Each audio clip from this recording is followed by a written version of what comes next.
On this episode of the Flophouse, we discuss Uninvited.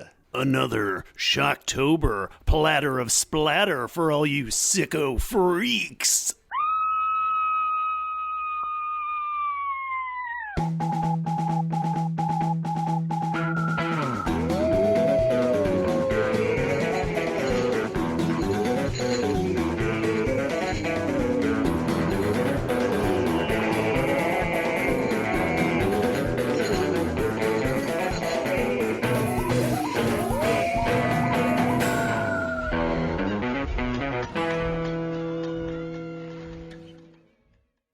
Hey everyone, and welcome to the Flophouse. I'm Dan McCoy. Hey, I'm Stuart Wellington. I'm Elliot Kalin. Really revved up that time. Didn't expect it. Yeah. And with us today, we have a very exciting guest. You know her from writing the books Sharp Objects, Dark Places, Gone Girl, and also adapting, I would say, the good versions of those. You know her from Utopia, her new show on Amazon. It's Gillian Flynn is here. Hello.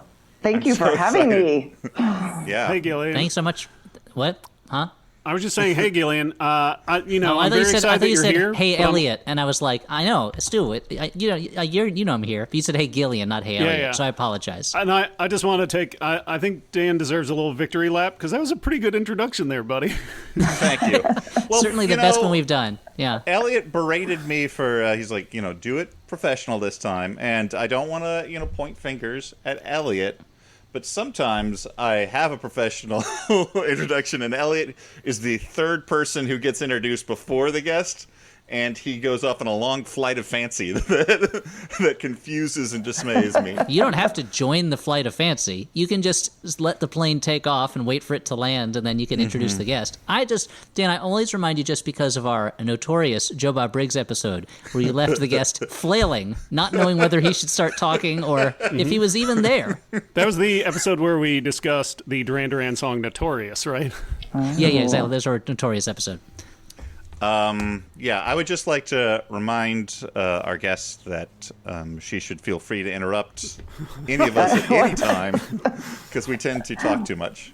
I would also like to say that you may also know me if you lived in Kansas City, Missouri in 1987 for dressing as a tuxedoed frozen yogurt and handing out yogurt samples. Wow. So that's just another bit of my work that I'd like to get in there. And 1987 also happens to be the year of the movie we're discussing. Oh, what a segue. Coincidence? Already Professional more segue. professional than us. You're welcome. You're welcome. Now, not to get us off on a tangent, but what kind of yogurt place puts their yogurt in tuxedos?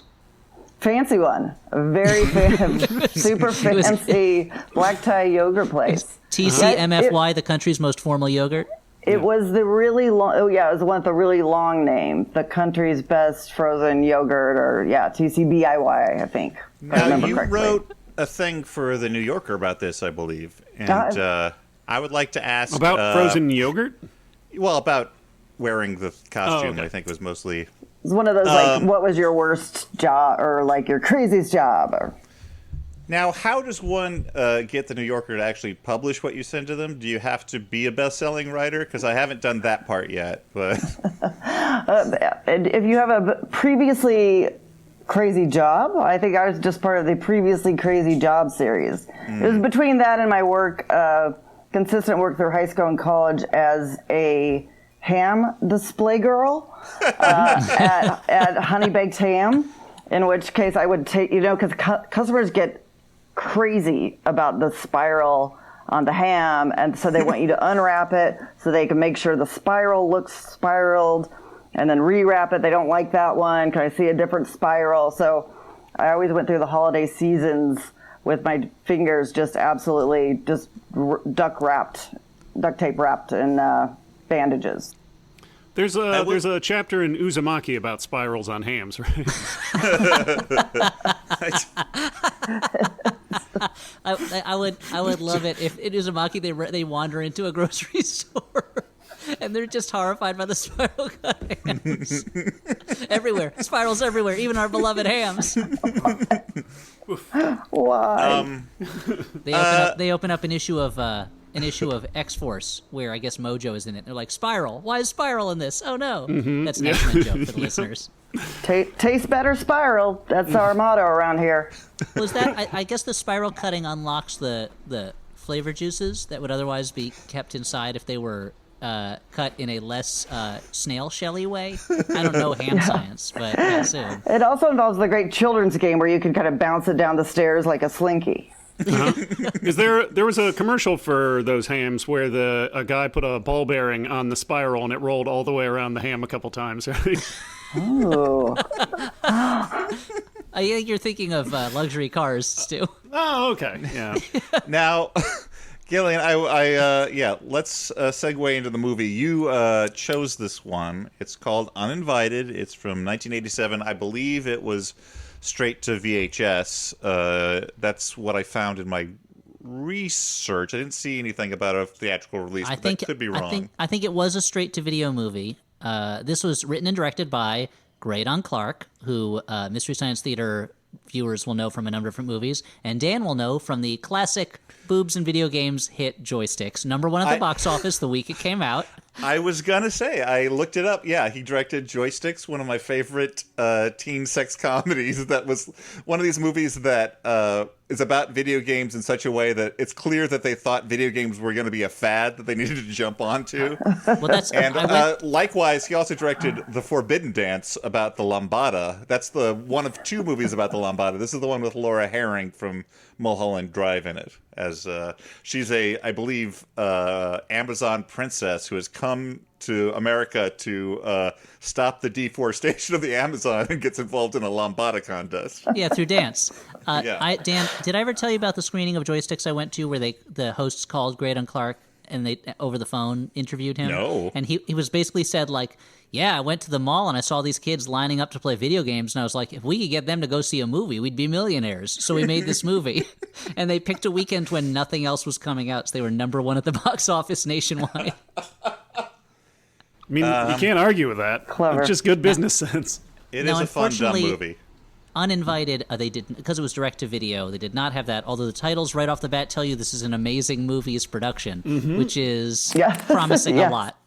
Now, Gillian, you're an aficionado of both bad movies and horror movies. I've learned in our very brief conversations. I make it out like we've known each other for years. Why did you choose this one? I chose this one. I love 80s horror movies in particular. They're kind of what I grew up on. They remind me of, sneaking at home with my friends who had the luxury of cable, which we did not, and just watching like all those crazy movies. Or in Kansas City, we grew up with Friday Fright Night. That was our particular brand of the local scare movie night with a host with a cat named Caffeina, who I was loved. And so I just it has all the great kind of 80s movie like staples. Like it has, I love the opening music for it. Like it just sort of sets you. It's like, okay, you're doing a little John Carpenter here, but also Columbo.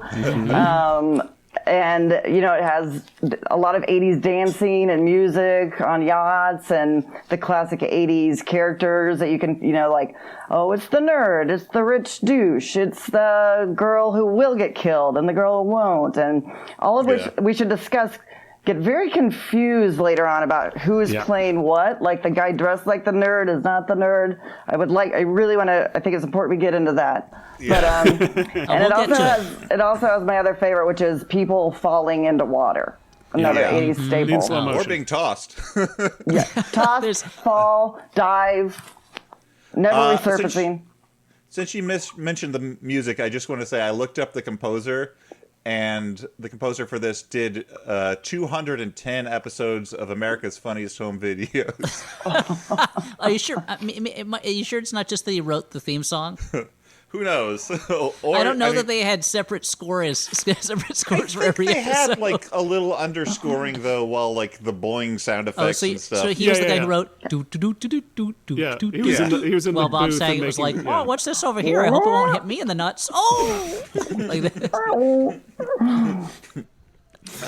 Okay, well, What a Sisyphean wish that you won't get hit in the nuts in a video on America's Funniest Home Video. The thing is, if the videos were that funny, they would not have needed Bob Saget to then voice the characters in the videos, Wow. right? I put that to you. I'm throwing down the gauntlet, Wow. America's Funniest Home Videos. Snap. Well, unfortunately for our guest, I'm in the driver's seat for the synopsis this time, and so bear with that, along with the 20 minutes of Skype problems we had before this episode. But let's just start off with the tale of Uninvited, which we come in. There's some doctors who are giving a cat experimental treatments of some kind. Now, one of these doctors is the director, Great on Clark, Oh. named here Fun Dr. Gray. fact. And this is a very good. I just got to get this out of the way up front. This is a very good cat actor, right? He's great. He's fluffy. He's very fluffy. I wouldn't say, I mean, cat actors are notoriously difficult. And I would say you have to add a plural to that because they clearly went through at least 600 cats during the filming of Uninvited. They sometimes look entirely different. In addition to the cat puppets that we'll get into. The cat seems to, by going into the ocean at the end of the movie, spoiler, the cat changes color miraculously. Yeah, we'll definitely get to that. Yeah. But yeah, doctors are experimenting on this cat. It escapes out the door. Everyone panics, and they try and hit it with a tranquilizer dart to no avail. And a tinier, uglier cat comes out of the cat's mouth and kills the security guards in the stairwell, and buckets of blood just splatter on the wall in a way that I have no idea what injury this cat is doing to just spray blood everywhere. Also, I don't know what this experiment is in creating a smaller cat that comes out of the cat. Clearly, they were doing experiments to see if you could solve Alzheimer's by putting a tiny person inside of a regular person's mouth. And when you forgot something, the tiny person would go, "Psst, hey, that's your daughter," or something like that. And it'll just like remind you. They start out with cats, and it didn't work out, clearly.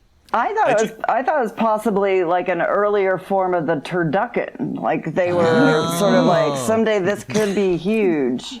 The scientific breakthrough was realizing feed they the should world. stuff the animals after they were already dead, Yeah. rather than trying to breed them inside each other's throats. People love cats. Wouldn't they love 2 cats inside of 1 cat? Now, let's do 3 cats. They're like, we've got to get pocket cats on the market by Christmas. This is the thing all the kids are gonna want. Now, I'm glad that we're getting it out of the way right up front, that we're talking about the fact there's a smaller cat inside the original cat. But the smaller cat, which is the one doing all the trouble, kind of looks like if you asked a child, like it was designed by a child who's like, I'm going to make the muscliest cat. Like, it looks like a beefy little wrestling buddy of a cat. It's really awesome. And it often seems to be smiling. Like I like it sort of like I'm here, like kind of jazz hands almost. Like the little demon cat that pops out of his mouth thinks that people are gonna love this. Like that it's just having a great time. Ta-da! Yeah, he sees the merchandising opportunities already. In a way, it's kind of like a horror version of Michigan J. Frog. Like when most people are like, "Oh, it's just a cat," but when you look at it, a demon pops out and is like, "Hello." I'm not totally sure of the nature of this mutant cat, because early in the movie, it kind of seems like a smaller cat just pops out of the mouth, like, the second mouth in an Alien. But then later on, it seems like the mutant monster can move independently of the cat. Like, it can come fully out of the cat, which makes me wonder what happens.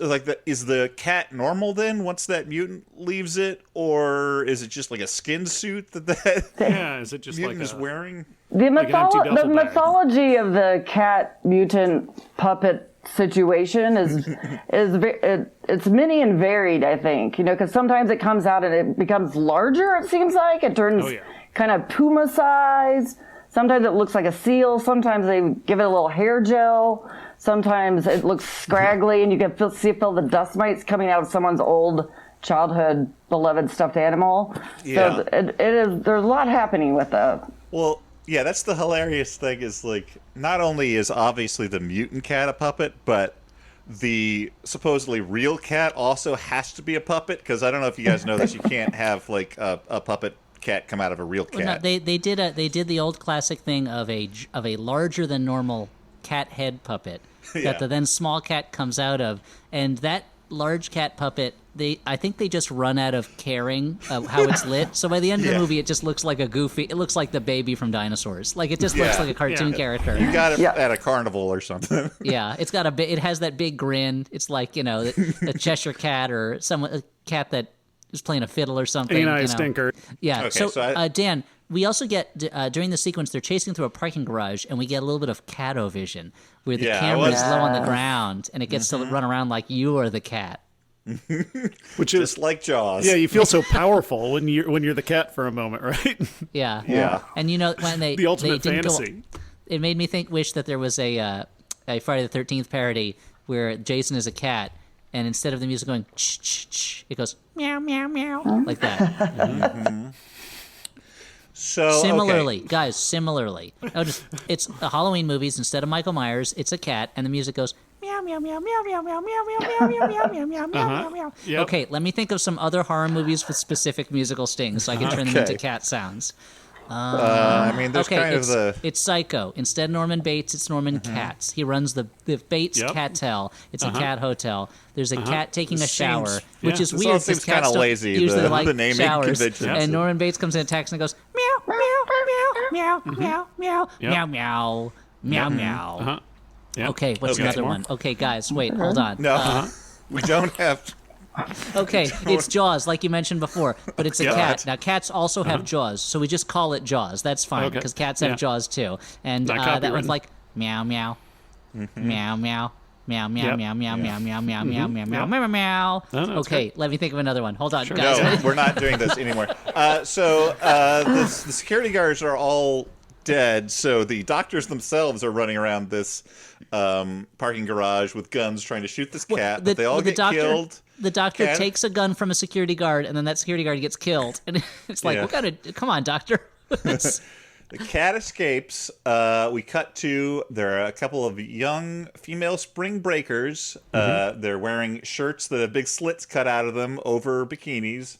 And they are attempting to check into a hotel, but they're being turned away until Walter, an important-seeming sort of sleazy guy with a mustache, steps in and says, "Oh, they're with me." He gives such a strong first impression that his character reveal over time is shocking for me. Like, at first he seemed like the most interesting man in the world, and then he quickly devolves into like a simpering weirdo. I feel like he was trying to jam every villain that he'd ever seen in a movie. Like, he was like, this is my one shot. Because at first he's kind of like, I'm a Forbesian business dick. Like, then he's sort of, maybe I'm in the mafia. Then he's like, but I could be a chilling sociopath with clever one-liners. And then by then he's just devolved into someone who has a lot of after-dinner bananas. A lot of rather than the cocktails. It was seeing him eat a banana at a party was something that I was not expecting when this character was first introduced as a captain of industry. It felt like it was one of those things where actors are like, "This is a brave choice. I'm doing something here. I'm doing, bear with me. It's his thing." He's like, Graydon, I've got to do something with my hands in this scene. Just hand me that banana. Really? Because you're supposed to be like a billionaire. Just give me that banana. Billionaires like bananas, you could right? have a martini, sir. Wouldn't that be banana? What if I put the banana in the martini? No. Now, Dan, these two just sisters... confuse the audience. We should mention these are two sisters, Bonnie and Suzanne.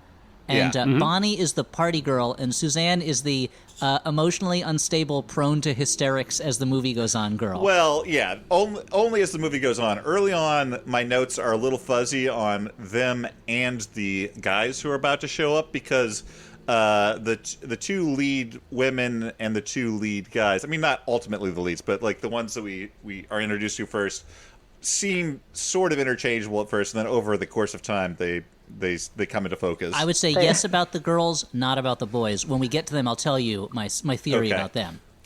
Okay, well, anyway, so George but Kennedy... with the girls, don't you start out going like, okay, which one of you is the good girl who gets to live, and which is the bad girl who's going to die? Exactly. And then you're kind of like, I don't know, you're both only wearing bikinis wherever you go. Like, Yes, their fashion choices were so bold that I wasn't really thinking too much. I was like, man, could I pull that off? Maybe. Like, can I also, go into? they both seem like perfectly nice. They're like very like party spring breaker types, but they're not like. I mean, other than like just leaping onto the chance to go to like a yacht, which is fine. But, YOLO, dude. Yeah, come on. Yeah. I mean, they're very comfortable leading on a mustachioed millionaire, which is always a bad idea. But Yes. they are. I wish I had the confidence they have to sit in the fancy restaurant of a hotel, where showing off their hip bones. Like, I don't think I could do that. They're having dinner, and Walter's two subordinates show up. They're kind of, like his muscle, it seems like. They're menacing. One Menacing of them is older gentlemen.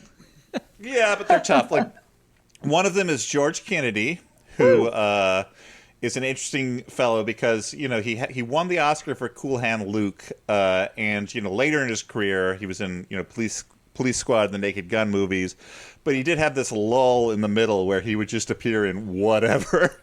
And the other one is Clu Gulager, who is in my favorite zombie movie, Return of the Living Dead. And here he is acting with giant fake teeth, which is a choice I do not understand. It is. He is such a cartoon character in this movie, Yeah. and I have to assume he was like, this is garbage. I'm going to just do whatever I want. And so Yeah. he's like a character out of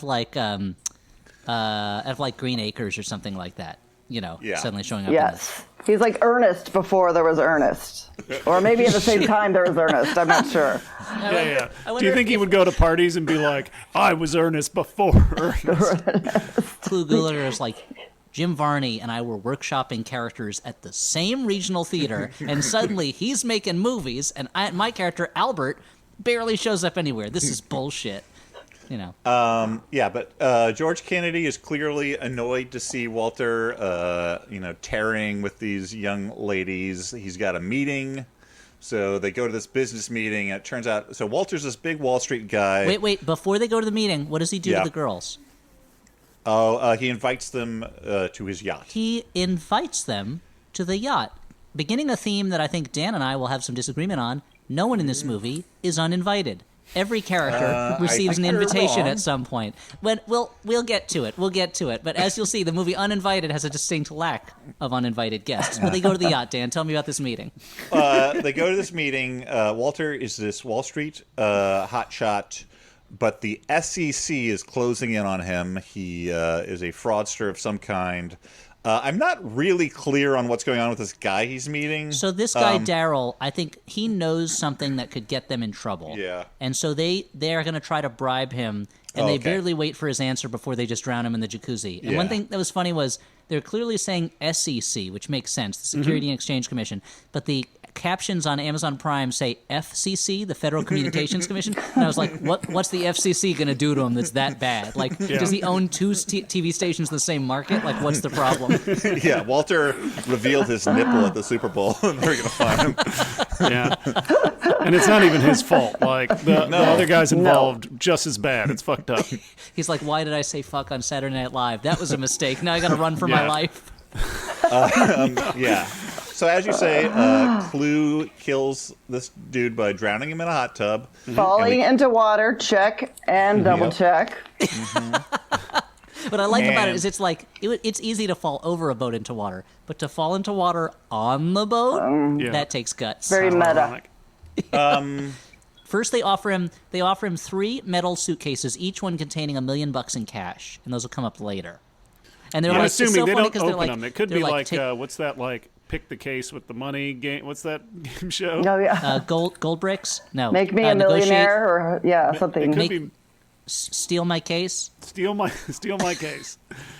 There's- What yeah, is it the does name of feel that like show? just rubbing it in that they're showing the money to him before killing him. Well, Like, it's so funny because it's like, here's a case of $1 million. Will this buy your silence? I don't know, guys. Well, here's a second case. How with $1 about if we million kill in it. you? Would that help? It'd be funny if while he's drowning, he's like, I didn't know this was an option. I'll take the cases. Yeah. While he's drowning, do you think he's like, I hope I don't get a bacteria infection? Jacuzzis are notoriously gross. How often do you have this filtered? Yeah. So we cut from this murder to it's Deal or No Deal is the briefcase show, right? Thank you. that very important. Starring Howard Mandel. Yeah. We cut to a guy at a gas station feeding the mutant cat some milk, and this goes on for a long time. He pets him for so long. And I'm on board with this as a cat lover. I'm like, this is fine because like one of the things about this movie is the cat, when it's not spewing out its mutant spawn, is a very cute cat. So like maybe not the best villain for your film, I would argue. But so I'm enjoying this cat. Enjoying its milk. I mean, I'm a little concerned because milk isn't necessarily good for cats. It can lead to diarrhea true. and stuff. Yeah, that is true. I was just like, are we gonna find out this character's face who's petting this cat? Because it's shot in such a way that you don't know who it is, and usually that means it's kind of a mysterious, ominous character. But in this case, it's literally just probably they had someone in an earlier scene and they didn't want to show his face because they didn't have a new actor for it. Just a guy and two other guys come and they beat him up and steal his truck.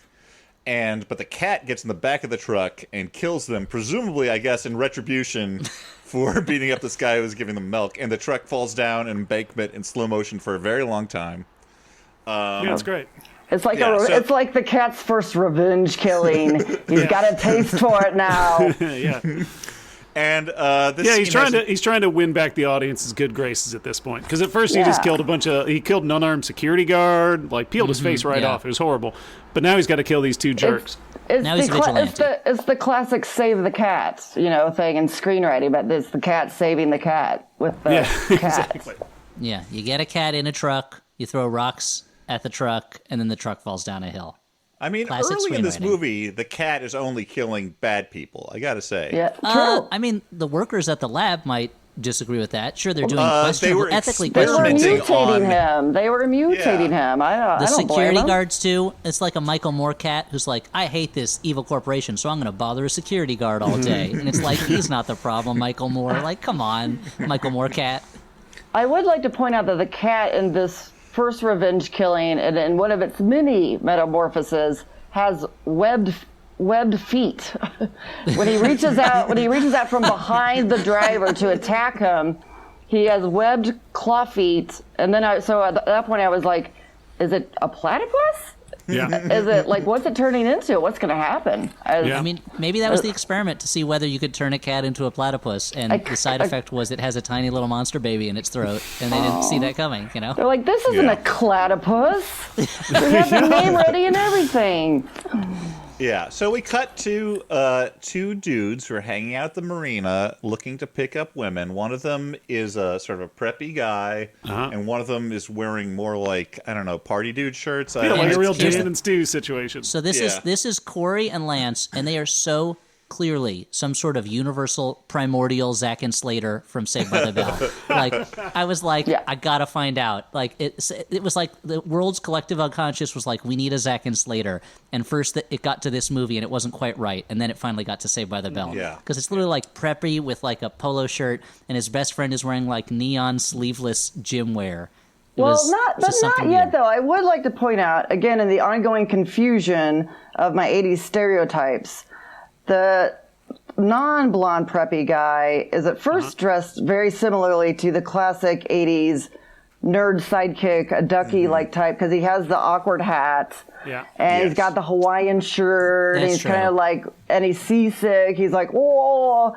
And then later it's revealed to be that he's a world-class wrestler. Big Stewart energy right there. And Party Girl starts making out with him immediately, despite the vomit. So Well, it's like the scene in The Believer when Ryan Gosling throws up and then his girlfriend kisses him right afterwards to calm him down, and I was like, ew, gross.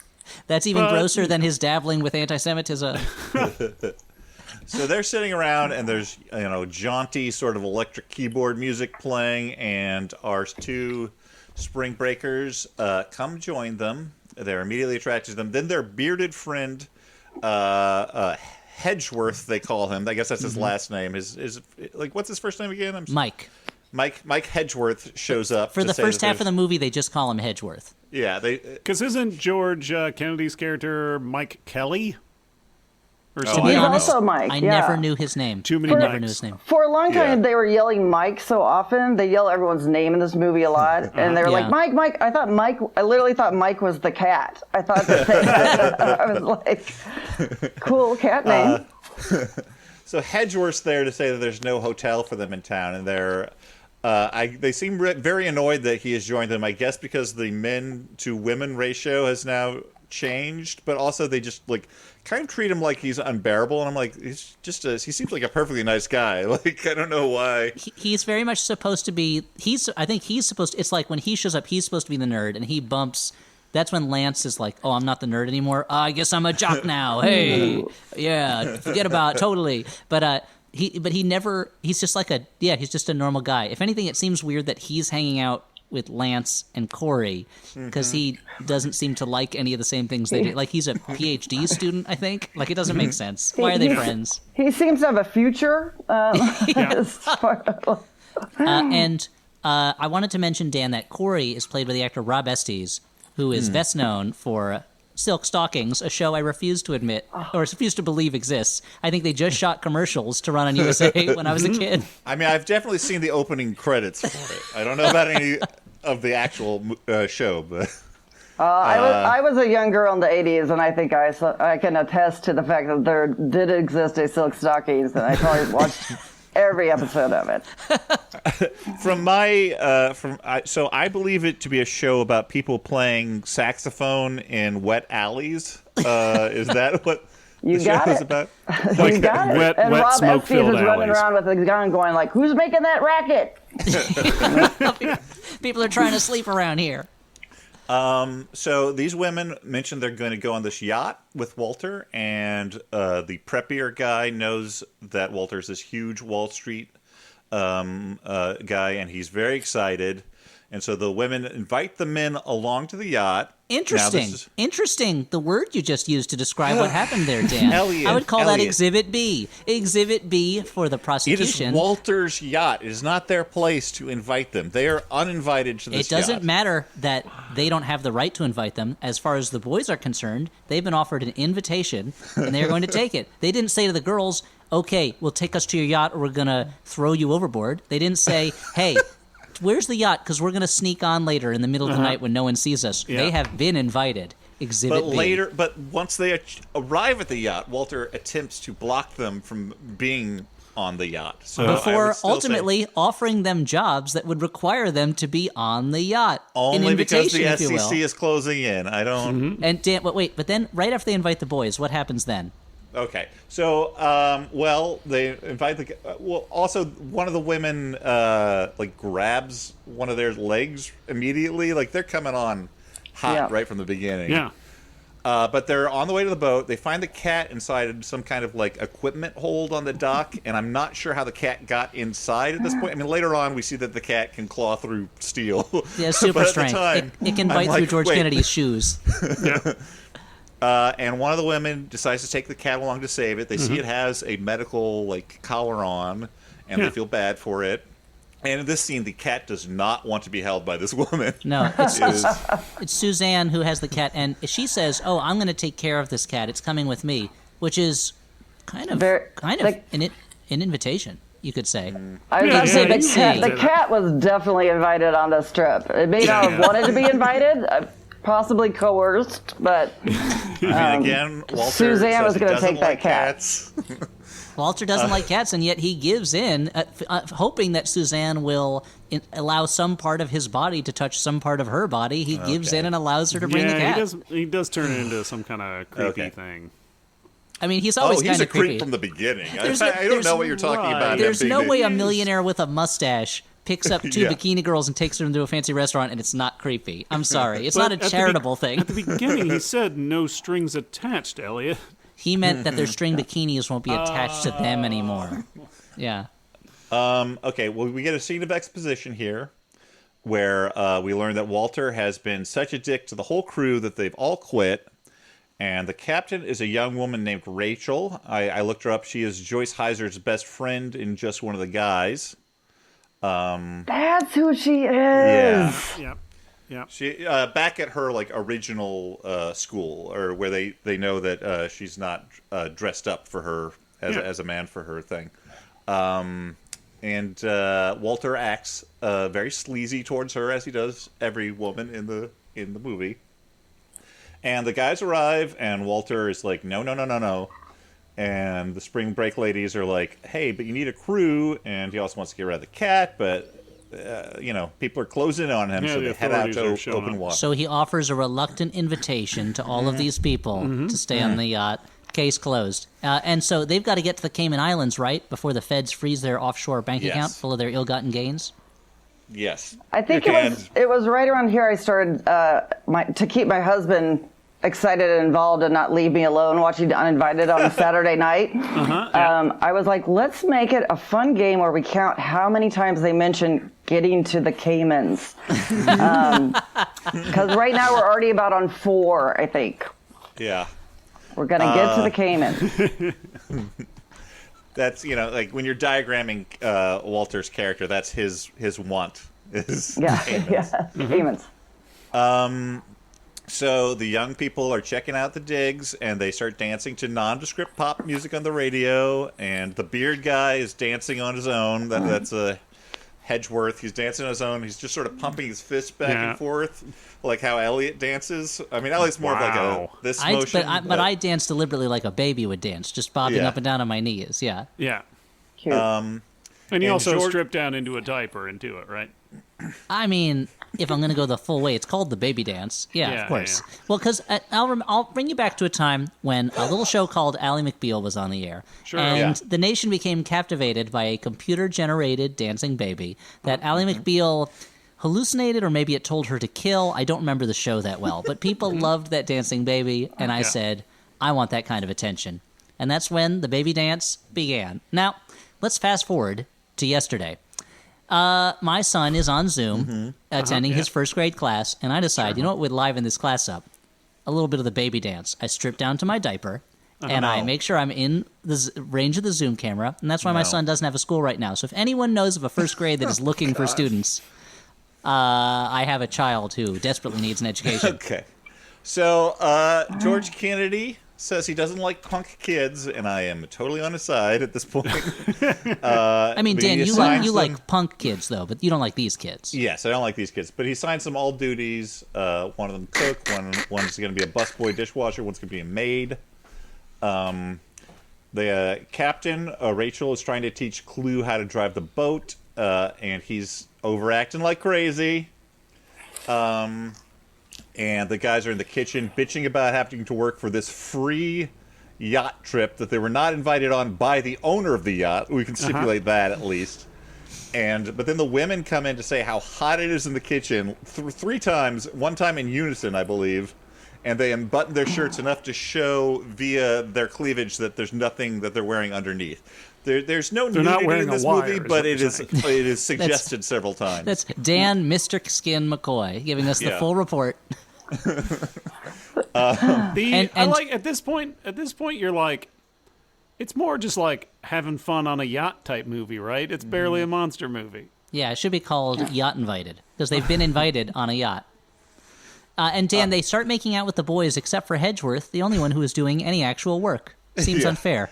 He is the unfuckable one at this point, and but also it seems like these our 2 lead spring breaker ladies have imprinted on the first guys they saw, like their baby ducks.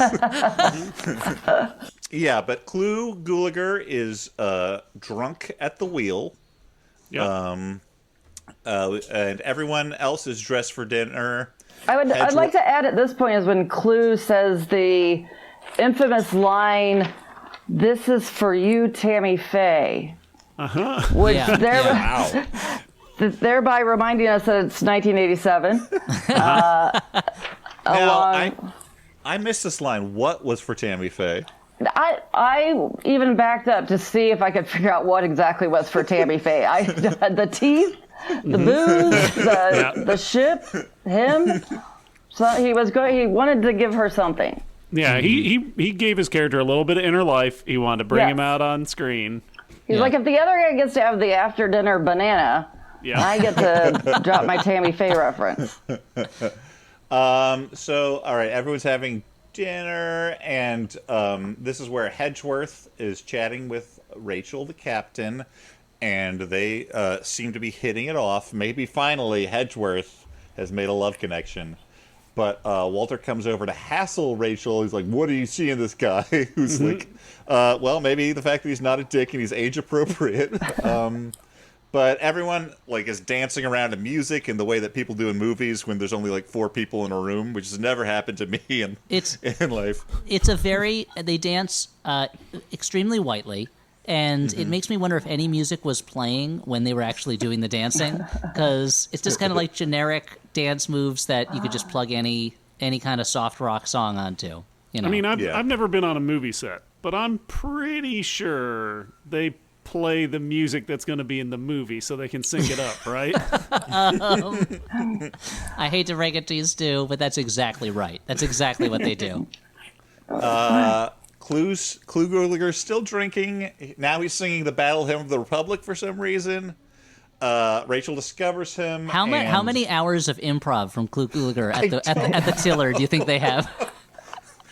Like, I honestly think that like the script just says like Clue does something whenever he appears on screen, which is not going to be for very much longer because she kicks him off the helm. He goes to his wine cooler, which in this case is a cooler full of wine and not the drink wine cooler. And once again, there's a cat inside a closed bin. And comes out and kills Clue, and there are shots of blood pumping from his neck. And well, I do like that we see the mini cat coming out of the mouth, and Clue has the wherewithal, despite being very drunk and overacty. He smashes his bottle of wine to create a weapon. Too late though. He gets blasted, and then his neck starts pumping. Right? Yeah, that's why I smashed my bottle ahead of time, just in case I'm going to get into some shit. Did and you I was like, he was he christening the yacht at that point? Because it feels a little late to be doing that. Dan, you mentioned he was also spitting wine at the cat. That's why the cat ripped his neck off. Early on, the cat only attacks those who threaten the cat. We've already seen right before this, the cat is walking around the engine room, and there's like the engine revs, and it scares the cat, and the cat rips a cable out with its little demons. The cat is very reactive. It's just reacting to things. I have this later. It says like Walter, like we see the cat in the engine room, like the boat has stopped because the engine is overheating, and I'm like, did the cat sabotage the boat? But apparently, that's actually what happened. That is what happened, but just because the cat was just reacting. The cat is a lot like the Iron Giant, I guess, where like if you attack it, it's going to attack you back, but if you don't attack it, it will hang out with you in a beatnik. Or me, Elliot. If I think someone's being mean, I lash out before thinking. I've been the brunt of that. Once I just went to hand Dan a hairbrush, and he thought it was a gun, and he was strangling me, and I was like, Dan, I just wanted you to look your best. It was before a show, and then I died, and they had to replace me with a body double at the last minute. Do you guys remember that? It was crazy. I do. Yeah. That was weird. And Dan, like, there's also times where, like, when you want attention, you really want attention, but when you don't want attention, you want to be left alone, kind of like a cat, too. So you are kind of like a cat. I am very much like a cat. Dan, have you ever thought about legally changing your name from Dan McCoy to Dan McCat? I have now. Well, anyway, George Kennedy hears his compatriot Clue Gulager fall overboard, and he goes to investigate. Falling into water. Yeah. Check 3.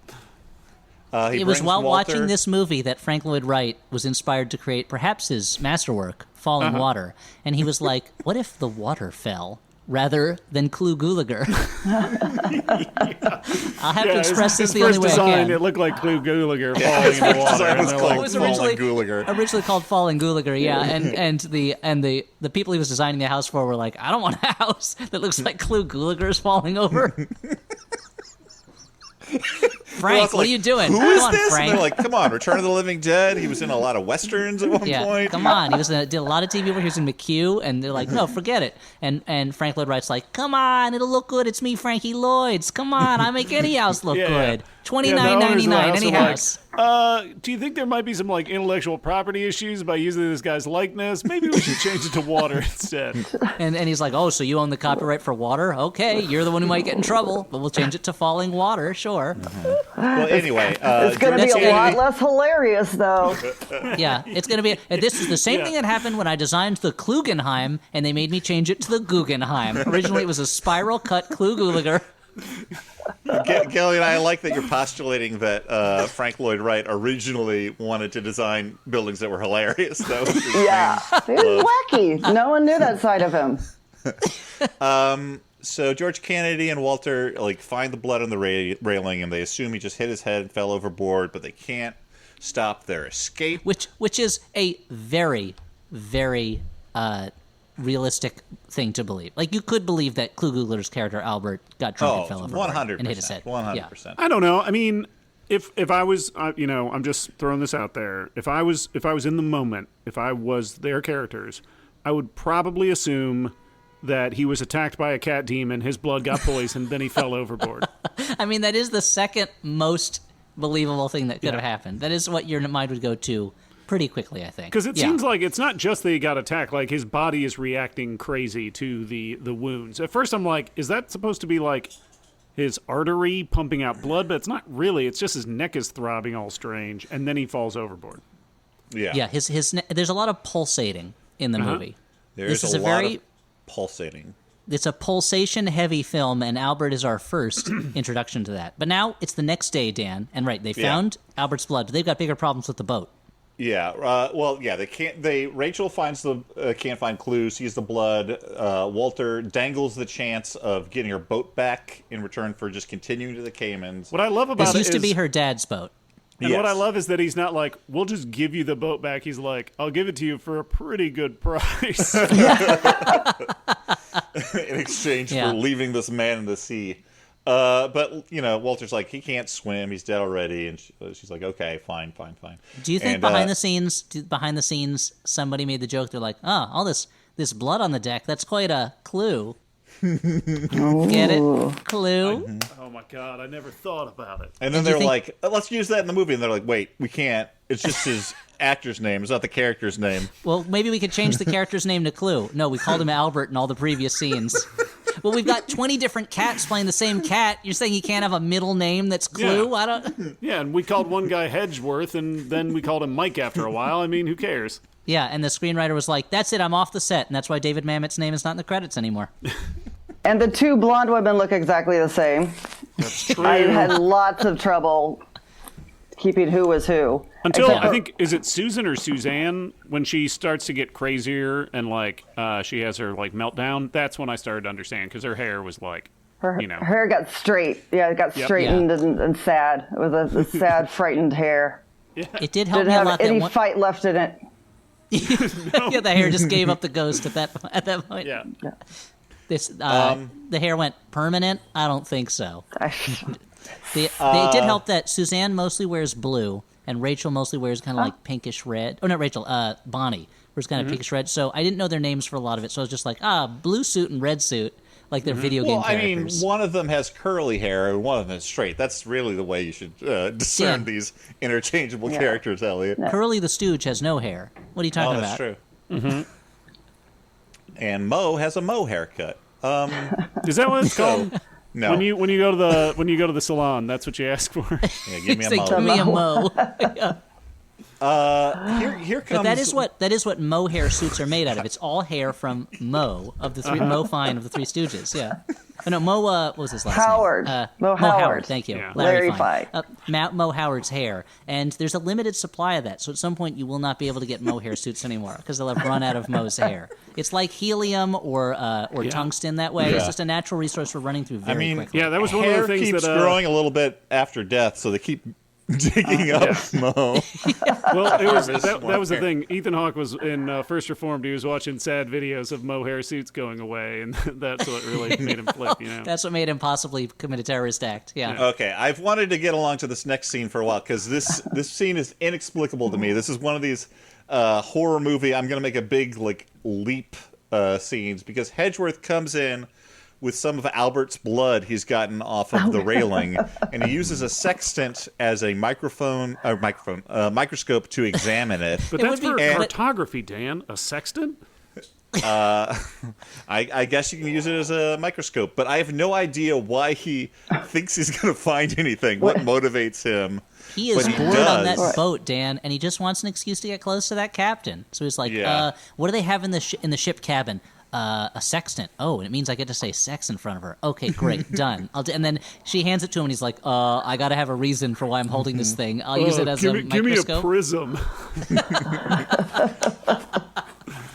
Well, he finds out the blood cell count in Albert's blood is abnormally high. Meanwhile, content warning for attempted sexual assault. Walter comes in on Bobby doing aerobics, and first he tries to impress her by how rich he is. Then he starts trying to fondle her and assault her. But then one of the dudes jumps him. Lance. AC and, Slater. George Kennedy shoots him in the shoulder, but is stopped from killing him by the other guy, and Corey. The cat puppet bites George Kennedy's Achilles tendon area, and he shoots around the room wildly to try and get the cat, which runs off. Yeah, which like tears his ankle apart. It's like like the end of Pet Sematary, right? Where what's that little baby, the dead baby, cuts that guy's ankle off or whatever. Oh yeah, Gage. Thank you. And so his heart is racing like crazy, like even more than you would if your Achilles tendon was bitten off by a cat. It's what George Kennedy probably looks like when he goes up a flight of stairs. And poor George Kennedy, because you feel for him at this point of his career, because he's like, God damn it, I got an Oscar, and now I'm in a movie where people are throwing matted cat puppets at me, and then he actually has to pretend to be dragged off screen for a little bit like the cat, so you can see him kind of scooching across the floor, like you got the shot, shot. There's a great where he just starts blasting around the room, and he shoots a liquor bottle, and then after the liquor bottle explodes, you see the cat puppet behind it, and I'm like, whoa! He was actually I thought he was just shooting at liquor. They're all very amazed that the cat. He's like, it was the cat, and they're like, there's no way a cat could tear through your shoe, which is reasonable. If anything, that's the most believable thing that's been claimed the entire movie. Like, I don't believe Walter Graham is a millionaire, really, but I believe a cat could shoot through a shoe. You know? Yeah, did you see that thing? It's all buff, like it's all hulked out. It looks like that. The cat looks like that meme of the regular dog and then the big muscly bigger brother dog. But that cat the regular cat is Carrot Top, and the puppet inside his mouth is Carrot Top when he got super ripped. Yeah. Now Rachel wants to send out a mayday, but Walter takes the gun and shoots the radio, insisting they still go to the Caymans. And presumably in Chicago, Gillian and her husband take a drink, and we're wasted by now, because I think that's like the 20th time they've gone to the Caymans. Nothing's going to stop me from getting to the Caymans, as Oscar winner George Kennedy said before being fake dragged off screen by a dust mite ridden cat. By a cat puppet inside another cat puppet. Double puppet. But they managed to turn the tables on Walter, take the gun, but the engine will not start. And Hedgeworth informs everyone. We do, and the captain says the immortal line, I think it's in The Wild Bunch, if he moves, shoot his balls off. And that's how that scene ends. Hedgeworth tells everyone they're dealing with a mutant cat infection based on the blood he found. Again, a big leap. But they're like, oh, yeah, it's a lab cat. That makes sense. And something starts pressing out of George Kennedy's sort of chest stomach area, as if like an alien's going to pop up, but nothing pops out. He just dies. And then there's a strangely, whenever they start being infected from now on, it looks like they're growing a testicle somewhere out of part of their body. Like it doesn't look scary. It looks like is that what the mutant cat does? Is that its special power? Yeah. It has this ability to create instant goiters in human beings. Yes. That's its amazing mutant power in the lab.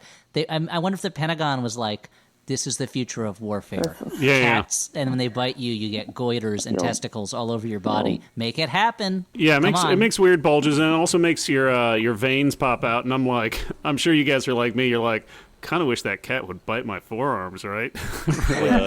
Really make them extra vascular, right? Not really, but and Hedgeworth is also like, oh, by the way, if the cat ate food, it would probably contaminate the food. Well, Which that's it's not really based on anything. Yeah, I thought that was later on. But anyway, the point is, the infections are all like they've put a bladder under the like fake skin and are like squeezing air into it from off camera just to make the skin pulse. And but George Kennedy dies.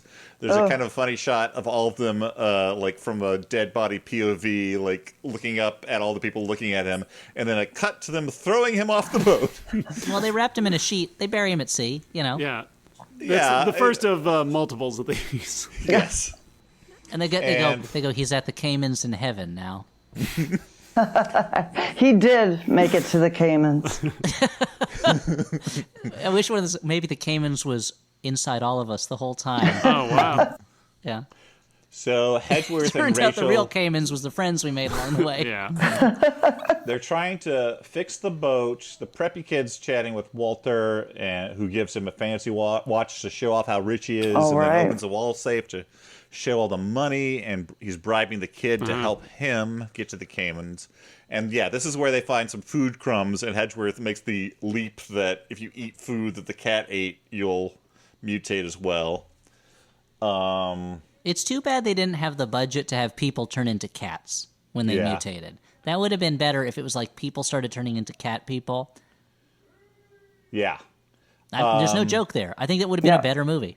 And I would have called it Yacht Cats. Mm-hmm. Curse of the Yacht Cat People. Curse of the Yacht Cat People, which would be a more accurate title since, again, everyone has been invited onto this yacht. Suzanne and the preppy dude make out, and he's bragging about how he's got it all worked out. Yeah, he's been seduced by Walter's his honeyed words, right? Yeah. The engine's not He like starting. Grima worm-tongued him a little bit. Mm-hmm. This is the make-out portion of the movie, because also Bobby and the guy who got shot make out. Lance. And he's Boy, did they talking make about- out. Woo. That was the Foley operator went on to overtime on the tongue noises Yeah. on that one. I did not expect to see their tongues just like literally caressing each other like it was an Aeon Flux cartoon. No just kind of like expense. all over each other. I made a student film when I was in college where like it had extreme close-up of kissing that was deliberately supposed to be gross. Like the whole point of it was that it was he gross. says after the fact. And this was like that. Yeah. It's kind of like, and this may be saying too much about me. It's kind of like the kissing you see in pornography, where it's for somehow that's the most obscene thing about what you're watching. Is this kind of like over the top tongue kissing, and you're like, this now I feel weird. This is So he's talking about how he can't feel his arm, so she moves the sheet to look at it, and the cat is there gnawing at his fingers. Yeah, it's awesome. that's the there, best right? moment. That's the best moment in the whole movie. Is how they Yeah. didn't notice that this cat was just chewing on his fingers. And so he knows that he's poisoned, and so in sort of a combination of like a noble sacrifice and just panicking, he jumps off the boat, but he also knocks Bobby off. And Hedgeworth... Now, this Yeah. is a serious question, guys. Yeah. So he is freaking out. He keeps saying over and over, he keeps complaining about his poisoned blood. Do you think this is a reference to the 2017 EP by the band Witch Vomit titled Poison Blood? Like, was it a little Easter egg for fans? Yeah, wait, so when did it come out? 2017.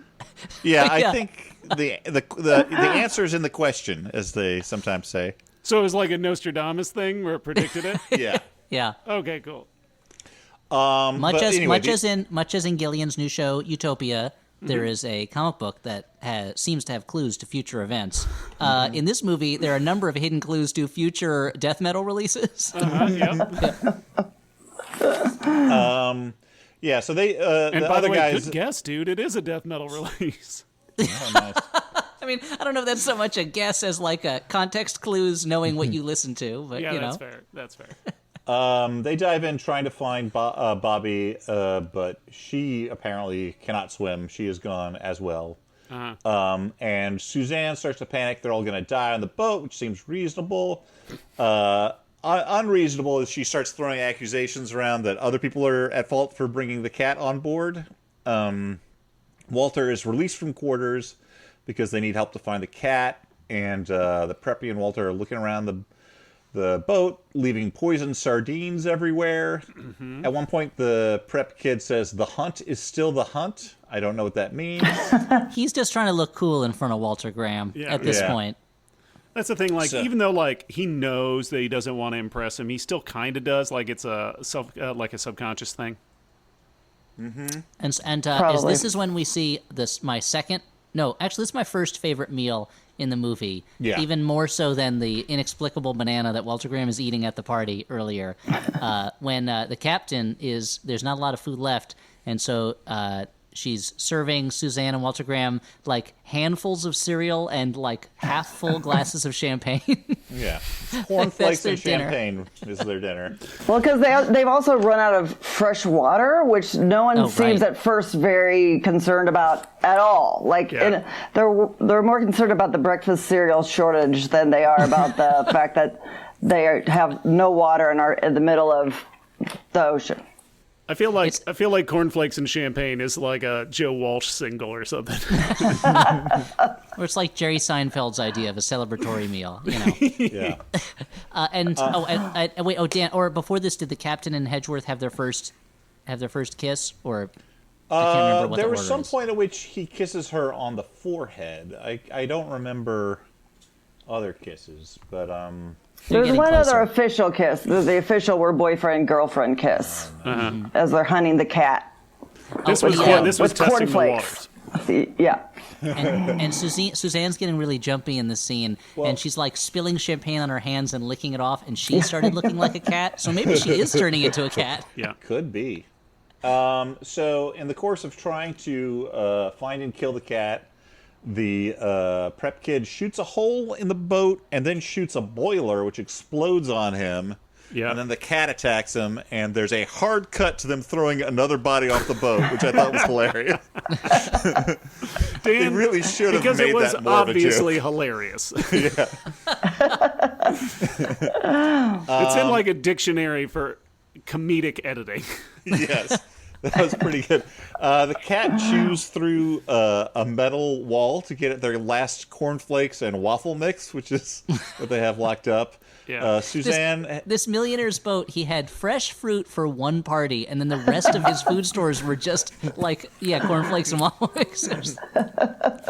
And these sardines that they could poison. Those might have come pre-poisoned. I don't know who does this you guy's never know. grocery shopping, but... At this point, Suzanne has gone totally nuts, and she does not believe that the food is contaminated. Yeah. She thinks that the others are hoarding it, and everyone's nerves are fraying.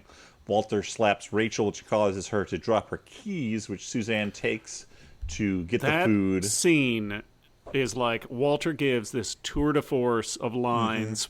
I think at one point he says, "Well, at least you're being consistent at being a bitch." And then later on, when Suzanne's having her crazy laughing, he's like, "What are you laughing about? You're gonna die!" Ha ha ha ha! Walks off. That's like that must have been his audition tape. I don't know. Yeah.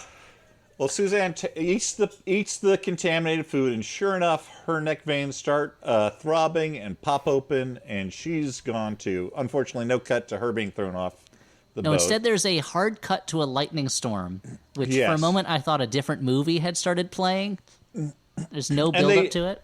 Yeah, they discover the hole in the hull from before, the one that was shot there that has grown bigger. I had thought that the movie had forgotten that this existed, but the boat is sinking, and they're loading some of the money into the lifeboat, but Walter goes back for more, and he is killed by the cat.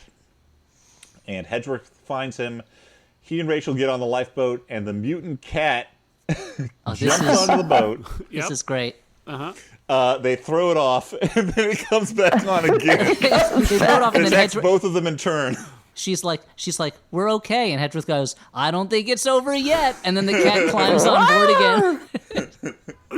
And they figure out that it's because the lifeboat is the only floating object around, so they toss one of the briefcases of money over for the cat to cling to as it floats off. It's like, bye-bye! Yeah. Celebratory music. Yeah, and we get some very classic toy boat in a bathtub special effects here for the sinking of the yacht. I do believe that I looked up some trivia for this. I think that they said that the director filmed some of this in his pool, which makes sense. Oh, okay. I thought you were going to say that the director sank a yacht for this movie. He sank a whole yacht. No, you're thinking of Caddyshack. It did not have the budget for that.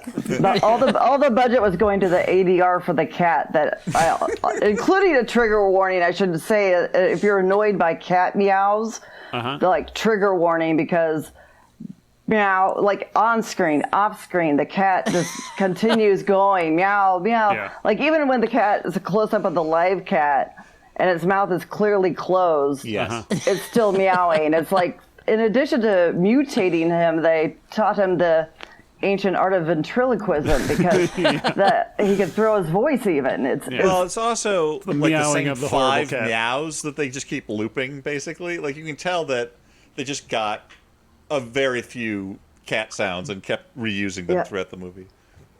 But, it's the metronome of the movie. It's what keeps the pace up, keeps the tension up. It's similar to what they did in Dunkirk, is that they looped in a meowing sound in the background just to keep you tense on the edge of your seat. That's it's similar to in Wet Hot American Summer, how they have the same sound effect of something shattering whenever things are thrown off screen. And here it's just that cat sound effect. And you know that they were like, the production manager was like, this is what we can afford. We can either have one more cat sound or we can get a banana. What's it going to be? And Greg Clark's like, well, the banana really makes that scene. Okay, cut the other cat sound. We'll make do with what we have. And then in the edit, they were like, why did I make that choice? Why did I go with the banana instead of the cat sound? Okay, so we're at the final couple scenes. Hedgeworth and Rachel have made it to safety. They're talking to an official on the island. They have some of the money still from this, so they've come out pretty well from the It situation. must be $1 million, is what she says when they're in the lifeboat and they open the case and it's pouring rain. Like she doesn't skip a beat. The thing is barely open and she already is guessing at the amount. And what they can buy with it. And then they have transferred the money to the empty gym bag that they made sure to throw into the lifeboat as they were escaping a sinking ship with a monster cat on it. She was like, we might have to do some shopping along the way, so I guess I'll bring this empty bag with us. Oh, thank goodness I did. An empty gym bag, which is similar in a lot of ways to the way that the cat's skin is shed when the little tiny muscle cat jumps out of its body. But the local officials dismiss any talk of a mutant cat as sea madness. They don't believe it actually happened. May I please add my fun fact, my uninvited fun fact here, which is the actor who plays the official in, where are they gotten to again? Did they make it to the Caymans or is it someplace else? I don't know. I didn't recognize I don't know my Caribbean I flags. wish they said where they're going, but is played by none other than Austin Stoker, who was Ethan Bishop in Assault on Precinct 13. Yeah. The best actor they have going, and they give him 2 lines. That's great. That's crazy. Terrible. Okay, so we cut to the briefcase. Last scene, we cut to the briefcase washed up on a beach, and a little boy picks up a cat, but this cat looks totally different from the other cat. It is black and short-haired, whereas the other one is orange and long-haired. So I have no idea what's going on here, what we're supposed to take away from that. Yeah, and then it freezes on the child making a weird face. Like, not an ominous face. This is a kid who's like, are we still shooting? And they freeze right there, and we're terrified. And then, guitar sting, credits. Yep. Yeah, and Mutant Cat will return in Uninvited 2, still uninvited. Yeah. Still invited at this point. So, Uninvited 2 must have been lost in the mail, you know. Guys, we've come to the final judgments portion. Is this movie, and I'm going to use the special Shocktober categories. Oh, well, it's more appropriate this time. Totally scarifying, totally snorifying, or frighteningly funny. Elliot, I'm going to ask you first. I'm going to switch it up. Oh, okay. I'm going to say, well, now that we've made it to the Cayman Islands of Final Judgment, where we've been heading this whole time, I'm going to say I thought this movie was frighteningly funny. It is, Yeah. especially if, like Gillian or like me, you have a weakness for 80s things and things that are every frame of it screams it's the 1980s. This is especially, I don't know. I mean, if you don't find really weird cat demon puppets that come out of other cat puppets' mouths but make the same sound effect over and over again, if that's not funny to you, then maybe I don't understand humor. But I would say frighteningly funny. Yeah, just really quick, I'm going to toss in frighteningly funny. I agree. Stuart, what do you say? Yeah, I'm with you. It's so silly, and yet like there's different, like you're not even though it's cheap, it's not all stuck on the same location. There's a lot of really weird characters, a lot of weird choices. Yeah, it's super funny. And Gillian, you suggested this, so I can only assume this is your favorite movie ever made. Yeah, I mean, I actually have a different category, actually, which is, invite me to Uninvited, I would say. If you like your ham like you like your perms, spirals, this is the 80s film for you. Yep. Put it on the box. Put that blurb on the box. That was what I was thinking. Like, if they ever release Uninvited, they'll be like, best-selling author Gillian Flynn. Flynn says, if you like your ham, like you like your perms. And people are I guess they're not in a video store. They're scrolling through, and they're like, what? What does this mean? I don't understand this blurb. Yeah, when you're scrolling, are there blurbs, or do you... I don't know. I don't know. What do we do with blurbs these days? Yeah, Yeah, that was do your it was type really 5 on great. blurbs. It was nice to watch. It's been a while since we've gotten to watch like a genuine, like weird, like cheesy 80s horror movie. Yeah, I thank you for suggesting this. I have been wanting to see this for a while, and some friends of mine actually showed it at a movie night I was at, but it was the third movie. It was starting like after, it was like 1 a.m., and it was at a party, like I'd been drinking, like I fell asleep immediately. So thank you for giving me a second chance at Uninvited. You are welcome. Anytime. I've got a long list of 80s horror films, so have me on next year. Oh, Jeff, we will hold you to that. It'll be a Shocktober tradition. And speaking of traditions, Dan, traditionally, this is the part of the show where we do something else, right? Well, How's that for a segue? How's that for a segue? And anything can follow it. That's right. Well, just come down to Kaylin's General Segues. We got segues for any occasion. God damn it. Please don't, and I apologize to anyone who comes down to rent a Segway for a tour. We actually, that's not the kind of Segway we have. We do not have personal mobility devices. Okay. And people come by, and I always they get so disappointed, and I apologize. But if you want a conversational Segway, come on down to Elliot's Segway Rentals. You do have to return them. It's just a rental. Return the Segway that you rented.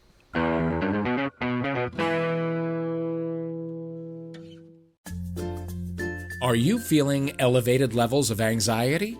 Do you quake uncontrollably, even thinking about watching cable news? Do you have disturbing nightmares, only to realize it's 2 p.m. and you're up? If you've experienced one or more of these symptoms, you may have FNO, news overload. Fortunately, there's treatment. Hi, I'm Dave Holmes, host of Troubled Waters. Troubled Waters helps fight FNO. That's because Troubled Waters stimulates your joy zone. On Troubled Waters, 2 comedians will battle one another for pop culture supremacy. So join me, Dave Holmes, for two doses of Troubled Waters a month. The cure for your news overload. Available on MaximumFun.org or wherever you get your podcasts. Hey, you've reached Dr. Game Show. Leave your message after the beep. Dr. Game Show is my favorite podcast and the only podcast my parents let me listen to because I'm 12. But even old people love this show. Basically, you call in, play games, and have fun. If you win a game, a baby will send you a magnet in the mail.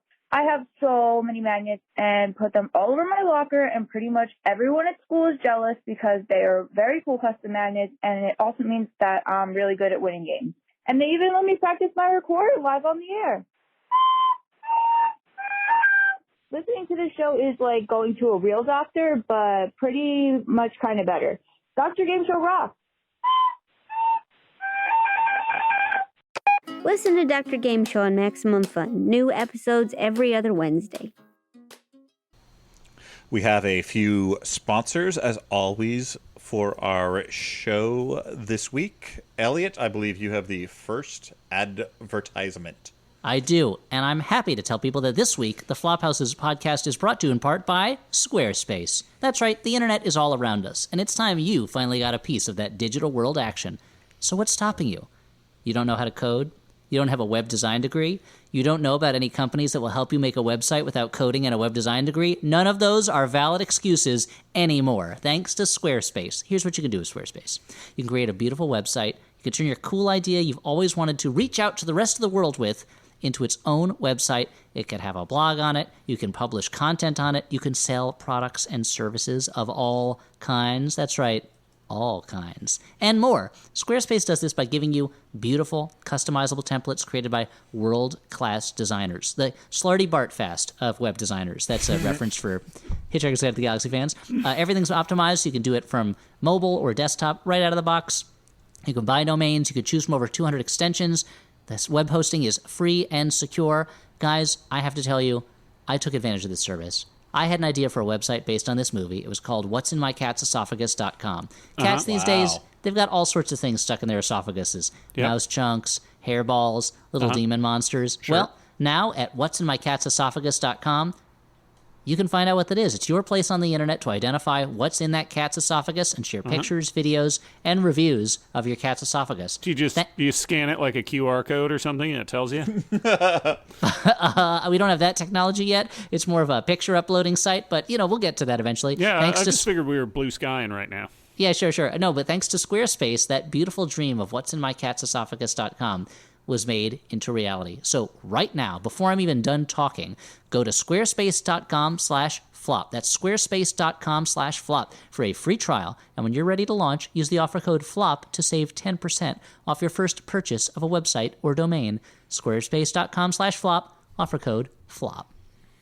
Stuart? Now, are you like me? Are you a cat person?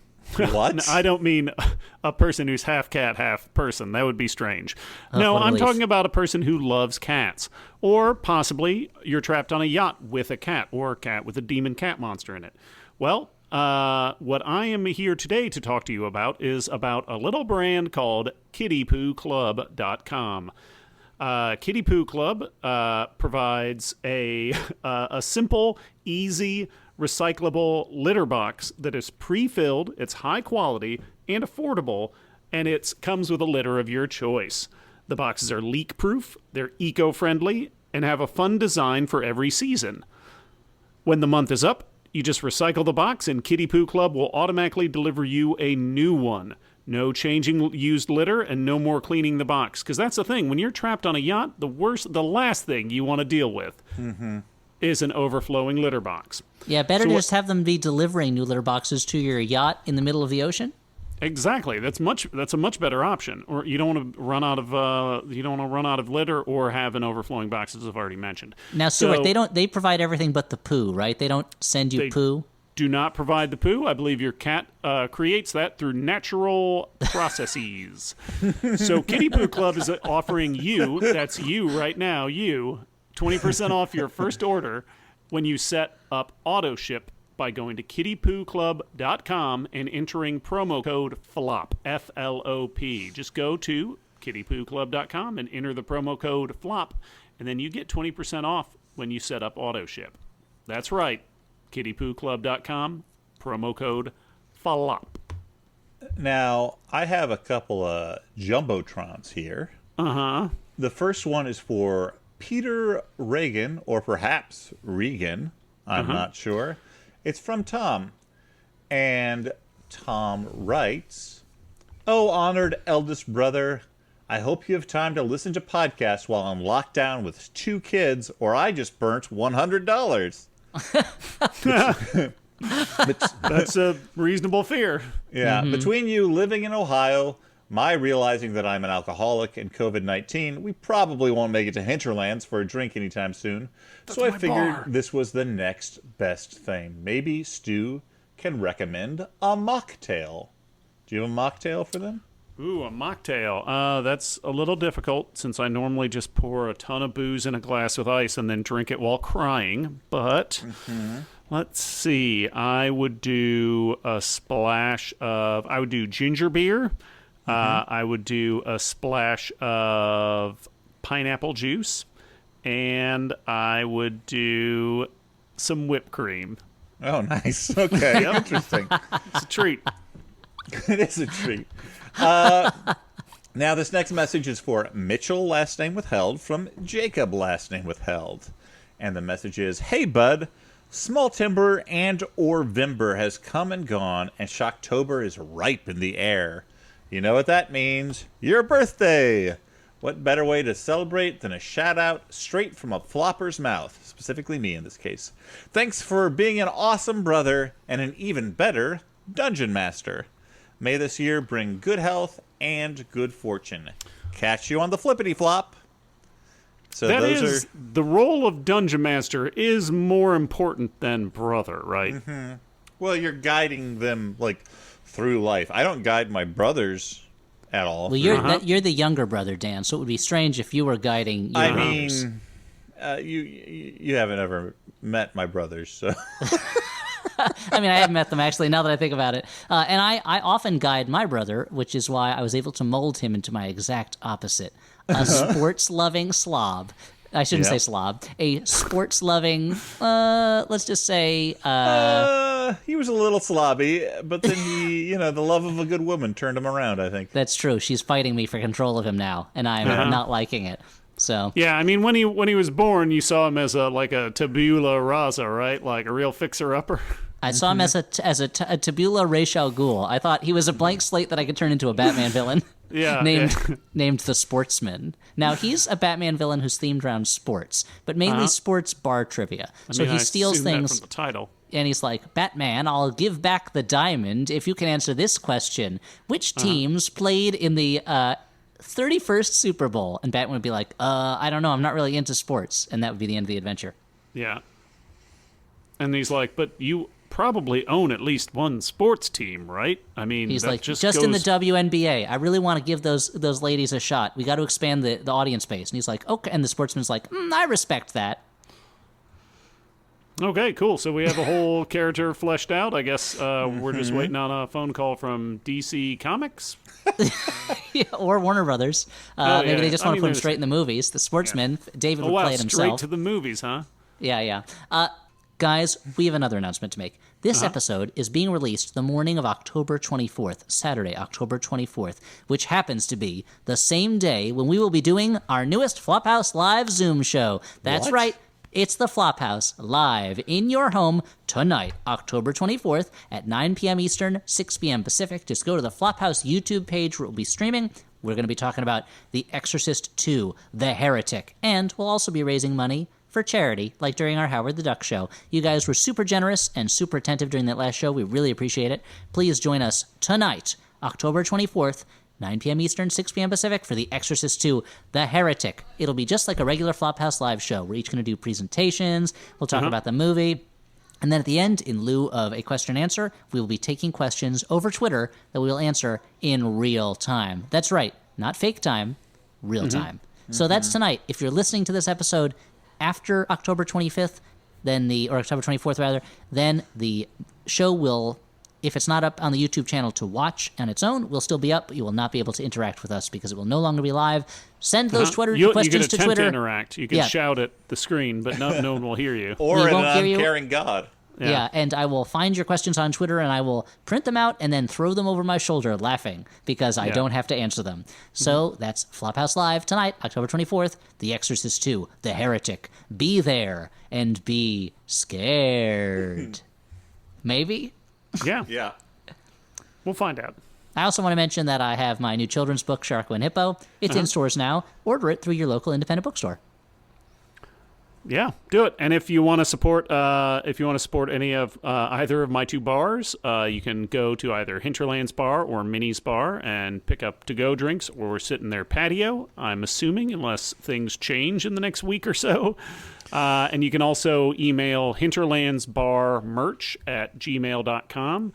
Because we are selling T-shirts and hoodies over the internet. Currently, we're only shipping to the U.S., but that might change depending on whether or not we get stamps.com. Yeah. And I will say, Stuart's probably loath to make too naked a plea, so I will make a naked plea. Thank you. It's a hard time for... It's the only thing that Stuart is loath to do naked. Yeah, it is. Literally, I've seen him in so few clothes. But, it is a hard time for people in the restaurant and bar industry. So if you can support those enterprises in any way you can, please do. And now we shall return to the fun parts of the show. This is Letters, the part of the show where we read letters from you, listeners. Not you specifically, necessarily. Unless we read your letter. Yeah. Yeah, Dan pulls out the giant mailbag that you have in your apartment at 123 Fake Street, and you pull out a random letter that you have not pre-screened in any way. And I say, all for Santa Claus. This is from John, last name withheld, who writes, at dinner tonight, my wife said she was in the mood for an 80s movie. Hey, 80s movie. So we settled on Footloose. I searched YouTube for a clip of the excellent opening theme because I wanted to announce our decision on Facebook, knowing that all of my friends and family really care a lot about what movie we're going to watch tonight. Yeah. Anyway, I came across the trailer for the 2011 Footloose remake that I didn't even know existed. It has Dennis Quaid as the Reverend, originally played by John Lithgow, and an otherwise unremarkable cast. There are shot-for-shot cuts, along with dialogue and sequences straight from the original. The main difference that I could see was more twerking and, on a positive note, some roles for minority characters that aren't just extras. I wish... knowing there's twerking in it now, I wish they'd just gone all the way and called it Butt Loose. That was the one that was directed by the Hustle and Flow guy, right? Craig Brewer? I think so. I think you're right. I don't like putting the words butt and loose together for the title of a movie, Elliot, I gotta say. I mean, it's everyone's dream for the business they do with their butt to be loose and easy, to have a simple flow that doesn't need to be thought about. Hi, I'm Elliot Kalin for Constipation Aid. Have you ever No. John continues, I know that Footloose is one of the pinnacles of Western artistic expression, but I can't, for the life of me, figure out why it needed a remake. I'm guessing it's some sort of nostalgic cash-in targeted at Gen Xers and older millennials. A part of me wants to see it out of curiosity, but if I ever do, I will not be paying for it. What would you say is the most unnecessary remake, and or what's a remake that never needed to be made but actually turned out to be a good movie? John, last name withheld. I'm going to answer why it got remade. I think it's money. I think it's because they owned it and they wanted to make money off it. Well, they said here's a name that exists already, so we're taking less of a chance with it than we would with a new thing. Much like they thought when they made the original Footloose, which was a remake of, and they searched through their files and they said it's not a remake of anything. How is that possible? Why is this paperwork missing? It reminds me of my imaginary conversation with J.J. Abrams when that second Star Trek movie came out, where I was like, you could come up with a new bad guy. Like, you don't have to use Khan. It could be like another bad guy. And he said, this is just something in your imagination. I don't have a response to that. And I said, then I consider it a win. And I turned over and went to sleep. But Stuart, what's a remake you think is unnecessary? I mean, like we did the RoboCop remake here on the show, and it was pretty bland. And RoboCop is such a singular, wonderful experience. It obviously didn't need to be remade. What about you guys? I will say that a remake that or a remake, I guess, or reimagining that works is the new Suspiria, which I love. Oh yeah, that's a really good one. I'm going to answer the second question because I found that easier to think about. The Ocean's 11 remake is so much superior to the first one that people forget that there was a first one. Like, the first one's just like the Rat Pack hanging out, and like there's a certain pleasant to that, and it's got a great ending, but otherwise it's just kind of, interminable, whereas the Soderbergh one is breezy and fun. Is that the one where, at the end of it, at the original, Frank Sinatra sees the Statue of Liberty at the New York casino and realizes it was Earth the whole time? Yeah. Yep. Yeah. Yep. I was thinking about there's a lot of unnecessary remakes because there's almost never, nothing has to be remade. There's almost never a movie where like the world would be out of joint if something was remade. But I threw my mind back to Gus Van Sant's Psycho remake, which I know he was doing as kind of like an art experiment, I guess, but it was a strange choice to remake a very good movie shot for shot. And only to add that the only thing you're adding is that Vince Vaughn masturbates where Norman Bates did not masturbate on camera. But his last name is Bates, Elliot. Good point. That's a good point. That's just money on the table.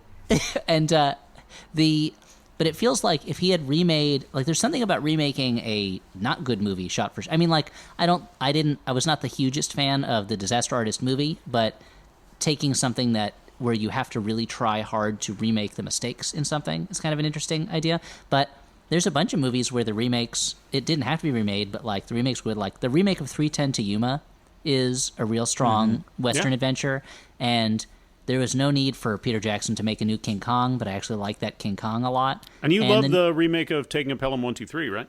Would not fall in that category. Not a fan of that one. The movie that inexplicably decides to show you an out-of-control train by using slow motion to show the train going around a corner. And like the new Planet of the Apes movies, like the old Planet of the Apes movies are great, but the new ones, they took it in a new direction. I meant like the new ones, not the Tim Burton Planet of the Apes, which has amazing costumes, but doesn't really make sense as a movie. Gillian, do you want to join us in possibly offending people we may want to work with in the future by slagging their remakes? I will go with one that I just didn't see because the original is so dear to me, which is Point Break. And I have not seen, I've not seen the remake, but I'm just sort of like, I just don't know what else I would want. And anytime anyone says, well, not anytime, but a lot of times when they say, CGI has come so far, for me, it's not necessarily, with stunts and special effects, it's not necessarily a selling point. Because, I think stuff like John Carpenter's, The Thing, like, to me, I don't want to see that remade with all the latest, evolution of CGI. Like, I love the way it was done. To me, it's oftentimes scarier.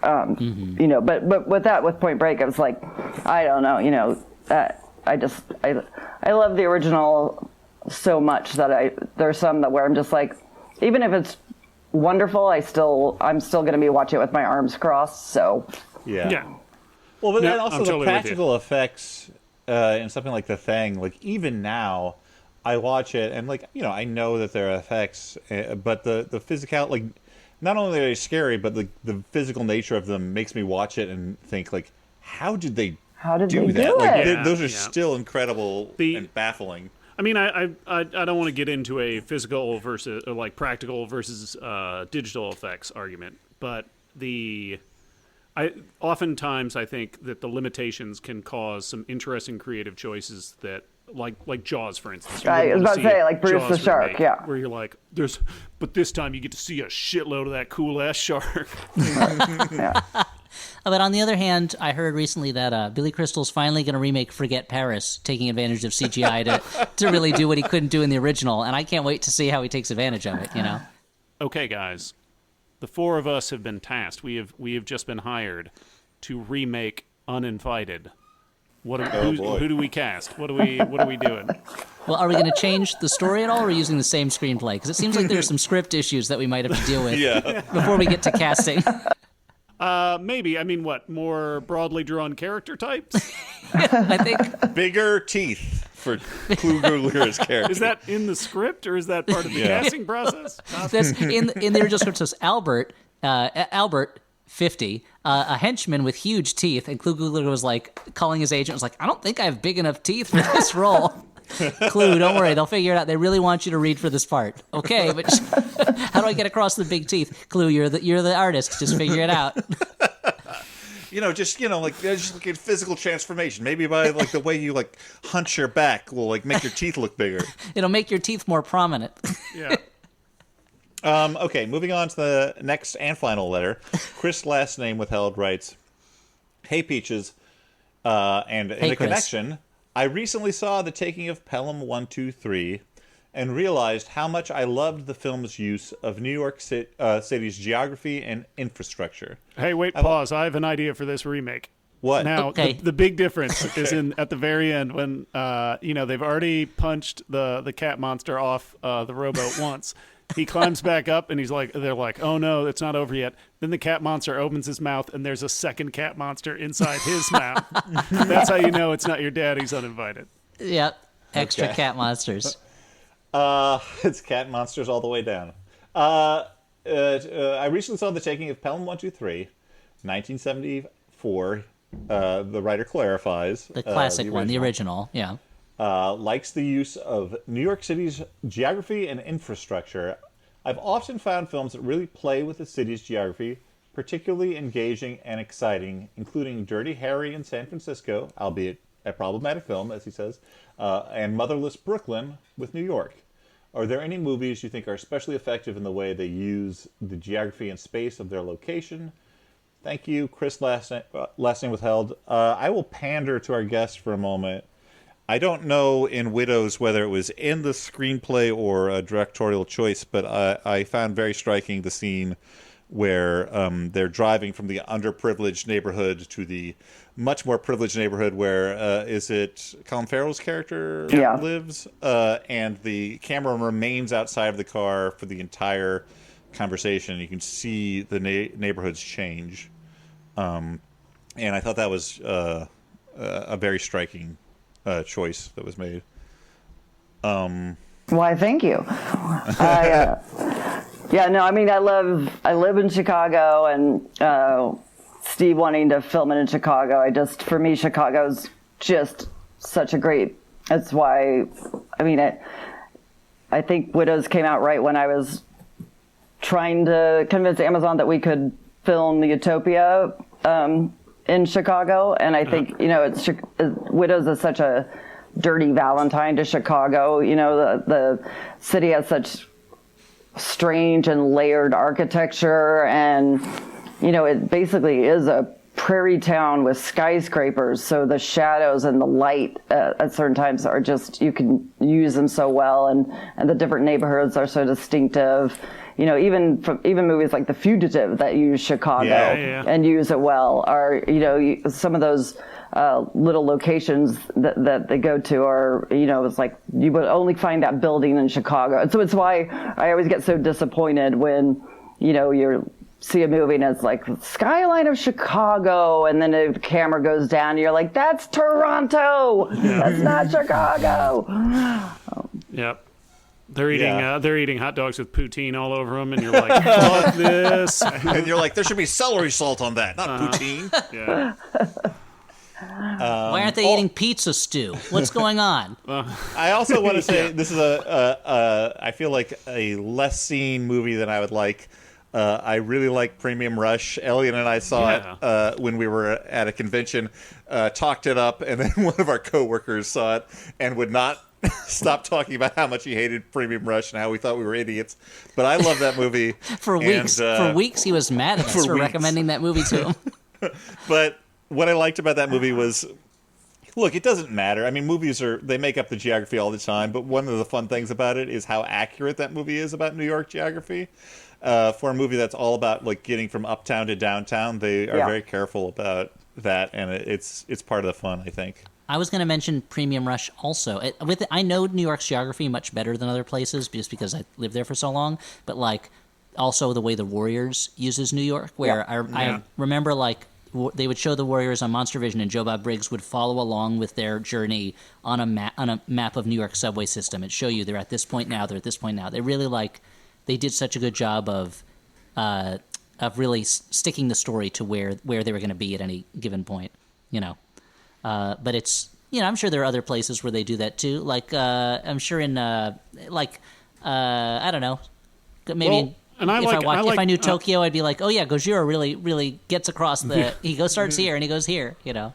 And I'm a sucker for any kind of thriller that really takes advantage, like really establishes the geography of the space that they're using, whether it's something like on a smaller level, like Panic Room, that's all in a brownstone, or something like Tremors, where you're like, you got to know exactly how far you got to run so you don't get gobbled up by one of those graboids, you know? Mm-hmm.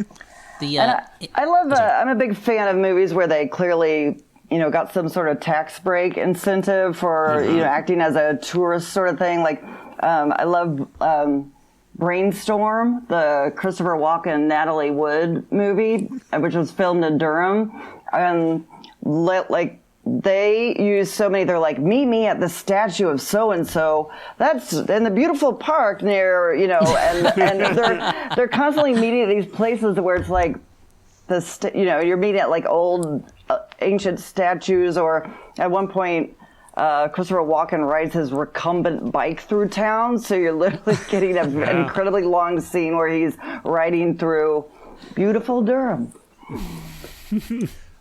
I don't think I've ever seen that movie. I'm going to have to check it out. So that I can prepare for a future trip to Durham. That's all you need. See what you got to see. You can finally achieve your dream of opening up the Brainstorm tour of Durham, where you just take people around to all the sites from the movie. My plan is to take at least one visit, pick out a location, find some nice real estate, and then open up a bar that sells dark and brainstormies. Okay, well, we're in the home stretch now. We're going to do the final segment of our show, which is recommendations. Watch Uninvited, a lot of fun, but also maybe check out one of these movies. I'll kick us off. I went upstate recently. It was the first time I left Brooklyn since quarantine. So are you recommending going on a vacation? I'm recommending getting the hell out. So my movie is the Hudson Valley. No, but so I went to a drive-in movie. It was great. It was the first theater experience that I've had since everything shut down. And yet again, I fell asleep for the later movie, but I watched the first movie, which was Hocus Pocus, which I had not ever seen because I was a little too old for it and I had no younger siblings. And also at the time, all the reviews were pretty bad. But then it became like sort of a cult favorite of millennials, and I always assumed it was another Space Jam. I always assumed that it was not a good movie, a movie that like I would be like, why do you like this? But I watched it, and it's so much weirder than I thought it would be. Like, all of the witches are so much fun. There is a joke involving a lobster that just lasts for, like, it's a very short joke, but it was so funny. I laughed so hard. Yeah. I don't know. It's just, like, if you've never seen it, I think it's probably a different movie than you're assuming. It is a strange movie, and also a movie that's unafraid to get dark for a children's movie. Like, it starts out with child murder, so and it only gets funnier from there. Hocus Pocus box starts out with child murder, but I really enjoyed it. So if you missed it, Hocus Pocus. Elliot, Stuart. Well, what am I going to recommend? No, Dan said Elliot. Oh, yeah, okay. I guess Elliot will go. You have I don't know. I was going to talk about a movie that I was actually in. Is that fair? Is that allowed? I don't know. Is it a movie you like? Would you recommend it if you weren't in it? I would. I think. I mean, it's tough because I can't really pull myself out of it. But I guess. I mean, I feel like I have to recommend it now that I've started talking about it. All right, stop whispering. I think so. And it is Shocktober. It's the perfect time for a movie that I assume is horror-y. Yeah. I'm going to recommend a movie that I am very briefly in. I get like one line and some sound effects in a scene at the Galactic Council on the planet of Gygax. The movie is called Psycho Goreman, directed by a buddy of mine and friend of the podcast, Stephen Kostansky. He directed The Void, Manborg. He directed a short in one of the ABCs of Death. And it is a monster movie with a ton of big splattery monster effects. It is about two kids who find a exiled alien overlord who they name Psycho Gorman, or PG for short. And because they Which is also what the movie is rated, I assume. I mean, it says it on the poster. You'd have to look at the much smaller letters to see the actual rating. And I mean, why would you look down there when you could be looking at the cool monsters on the poster? So they find his amulet and they can take control of him. And so despite the fact that he wants to destroy the universe, he has to do the bidding of these children. And it's a lot of fun, and it's gross, and it's kind of like a cross between Suburban Commando and like a Power Rangers episode that was also super gory. It's a lot of fun. Check it out. I think it's going to be coming to streaming sometime next year to Shudder. Right now, you can see it at select movie festivals. Psycho Gorman. Exciting. Elliot? Should I go next? Okay, I'm going to recommend not exactly a horror movie, but a movie that is frightening in what it says about the way that power corrupts and politics inevitably, goes bad. It's the movie Danton, starring Gerard Depardieu from 1983. This is directed by the Polish director Andrzej Wajda. I'm sure I'm mispronouncing his name, but it's a French language movie, and it's the story of Danton, the French revolutionary, and the end of his life as he was tried for treason by the men that he once worked with, and eventually executed. Spoiler alert, that's what happened in real life. And it's a kind of a story about what happens when people who are in power become so attached to their ideology that they say they're doing everything and believe they're doing everything for the good of the people, and either don't notice or don't care to notice that what they're doing is crushing those people. And it felt very relevant in many ways to what's going on now, but it's also, a movie with a lot of great performances. The guy who plays Robespierre in it, who is a Polish actor whose name I cannot remember, is really fantastic in it. And it's just kind of a frightening movie about how a political system can get overtaken and twisted into a way that's ultimately terrible for everybody. One warning, there is a scene of a young boy in a bath, so if you don't want to see a young boy in a bath, I guess don't see the movie. I just don't want you to be thrown by it, as I was. The purpose of the scene is that he's being forced at all times to learn the new French legal code, even when he is bathing, but it was just kind of weird to see a naked kid in a movie, not realizing it would be there. So now I've warned you, and you can see it. And that's Danton. And Gillian, do you have a recommendation? I have one I watched just recently with my son, because I was about his age when I saw it at the movie theaters. Cloak and Dagger. Oh, yeah. It is... I didn't know, I didn't know if it was going to hold up or if I'd still like it, and we both had so much fun. It's young Henry Thomas from E.T.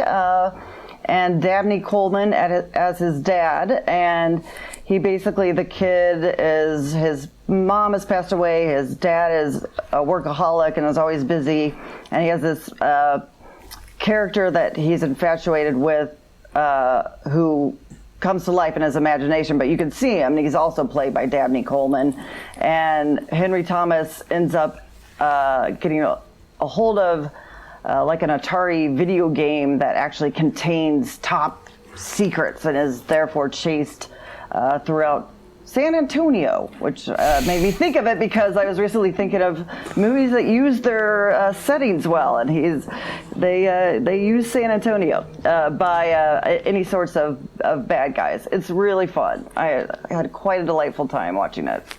And that's directed by Richard Franklin, who's one of my favorite exploitation directors from Australia.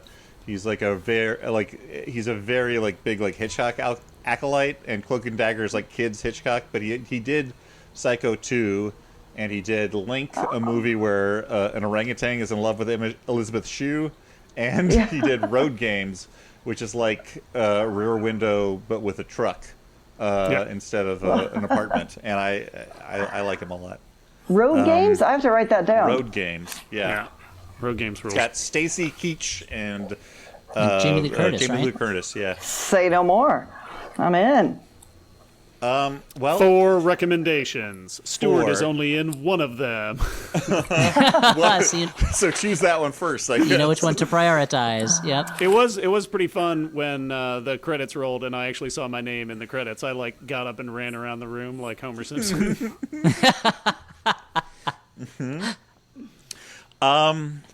Hey, Shocktober's over, but thank you so much, Gillian, for doing this. I gotta say, when you tweeted at the show, and I found out that you were a listener, it made my month, but also terrified me that I was like, what are we gonna do to lose her? Like, what?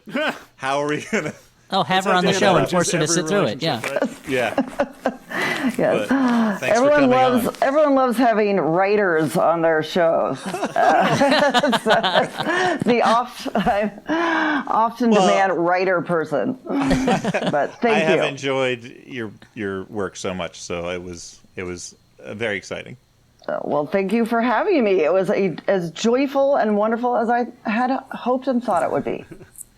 But we should happy sign October. off. Oh, thank you. And do you want to? I mean, Oh yeah, do you want to plug anything? Yes. I would love to. Thank you. Yeah. I have on Amazon right now is a show that I speaking of remakes, it's a remake of a beloved UK cult show called Utopia, and I wrote and produced and was the showrunner. So I'm very proud of it. Yeah. It stars Rainn Wilson and John Cusack.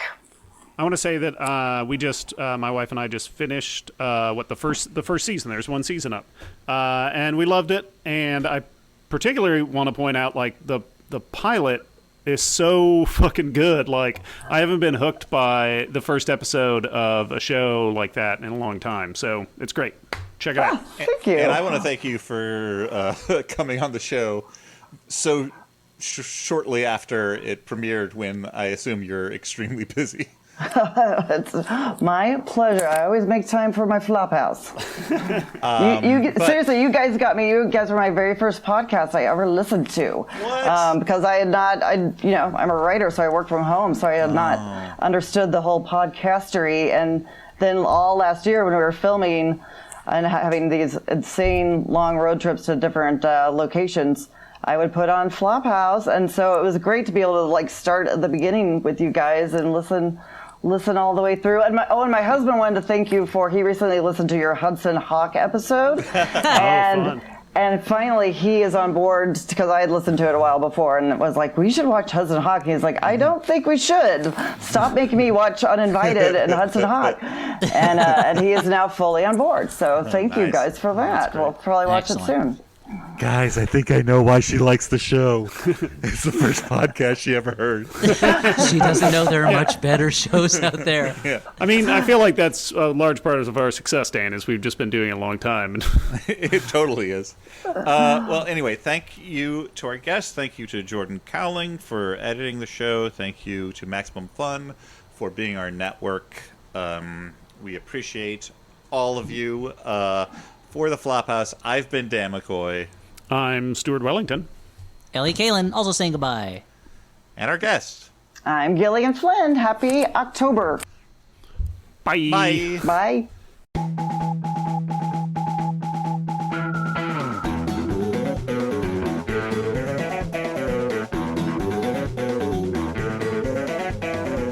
She slips in her watermelons being thrown into pools sound effects CD. Yeah, she did apples being thrown into pools, and we're like, not loud enough. MaximumFun.org. Comedy and culture. Artist owned. Audience supported.